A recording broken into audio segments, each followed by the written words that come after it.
So we got this pool set up. We're having a great time with it. And then we had to filter the water. And the problem with the filter is that it just leaks.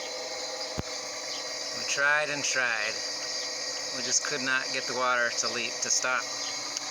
It's missing some O-rings. We tried to put in some sealant. Nothing worked. And we realized we're solving the wrong problem. We're going to let it leak.